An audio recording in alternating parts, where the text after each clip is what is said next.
नागपुर शहर में साइबर ठगी का एक गंभीर मामला सामने आया है। मैट्रिमोनियल साइट पर फर्जी प्रोफाइल बनाकर लोगों से ठगी करने वाले अंतरराष्ट्रीय गिरोह का भंडाफोड़ किया गया। पुलिस के अनुसार आरोपी ने खुद को डॉक्टर बताकर महिलाओं से संपर्क किया और विश्वास जीतने के बाद निवेश व अन्य बहानों से उनसे बड़ी रकम ऐंठ ली। इस मामले में करीब 8 लाख रुपए की ठगी होने की पुष्टि हुई है। जांच के दौरान तकनीकी विश्लेषण और बैंक खातों की जांच के आधार पर पुलिस ने पुणे से मुख्य आरोपी फ्रांसिस मासुकु जिम्बा को गिरफ्तार किया। आरोपी मलावी देश का नागरिक है और इसके पासपोर्ट व वीजा की वैधता समाप्त हो चुकी है। इसके बावजूद वह भारत में रह रहा था। पुलिस को संदेह है कि आरोपी ने इसी तरह की अन्य कई ठगी की घटनाओं को अंजाम दिया है। फिलहाल आरोपी से पूछताछ जारी है और आगे की जांच सायबर पुलिस कर रही है।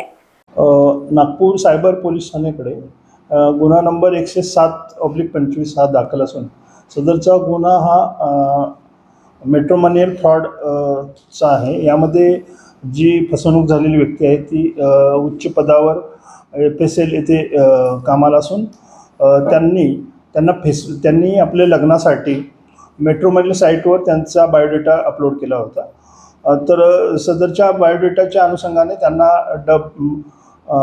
+44 या नंबरवरून डॉक्टर मनीष मधुक असं बोलत आहे असं सांगून त्यांच्याशी सलगी वाढवली की मी इंडियन फॉरेनला असतो आणि मी आता इंडियात येऊन मी स्थायिक होणार आहे आणि मला तुमच्यासारखीच उच्च पदस्थ मुलीशी लग्न करायचं आहे वगैरे असं सांगून त्यांच्याबरोबर त्यांनी संबंध वाढवले आणि त्यांच्याकडून कोणत्या ना कोणत्या कारणाकरून वगैरे त्यांच्याकडून पैसे घेतले आणि आपण लग्न झाल्यानंतर आपण एकत्रच राहणार आहोत, ते पैसे मी तुला देईन वगैरे असं सांगून त्यांची 8 लाखाची फसवणूक केली होती। याबाबत आपण गुन्हा नोंद केला आणि सदर गुन्ह्याचा तपास माननीय पोलीस आयुक्त Ravindra single sir, joint CP sir, माननीय DCP लोहित मतानी सर यांच्या मार्गदर्शनाखाली API बागुल आणि आम्ही चालू केला। सदर गुन्ह्यामध्ये ज्या अकाउंटवर पैसे त्यांनी भरले होते ती सर्व अकाउंट 2 पुण्याची होती। त्यामध्ये पुण्याचे राहुल चौहान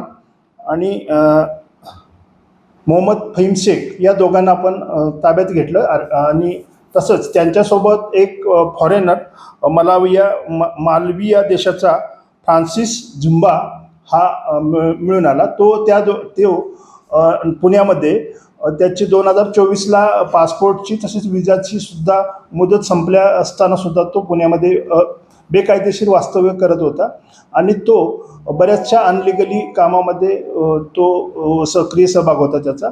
तो या दोघांचे जे अकाउंट असतील किंवा इतरांचे अकाउंट असे पुढे वापरून त्यांचा पुढचा जो आरोपी आहे, जो पाहिजे आरोपी फ्रान्सिस आहे त्याला तो देत होता आणि यांच्या मार्फतीने ते अशा प्रकारचा भारतीय मुलींना मेट्रोमोनियल साईटवरून माहिती काढून वगैरे ते फसवणूक करत होते। त्याबाबत आपण तिघांना अरेस्ट करून माननीय पुणे येथे माननीय न्यायालयाचं ट्रान्झिट वॉरंट घेऊन आपण कोर्टात हजर केले आहे। सदर गुन्ह्यामध्ये त्यांना PCR मध्ये असून त्यांच्याकडून अधिक माहिती मिळण्याची शक्यता आहे। यातील जे पैसे गेलेले त्याचा सुद्धा आपण तपास करत आहोत आणि यांच्यासोबत आणि कोण आरोपी आहेत याचा सुद्धा तपास करत आहोत।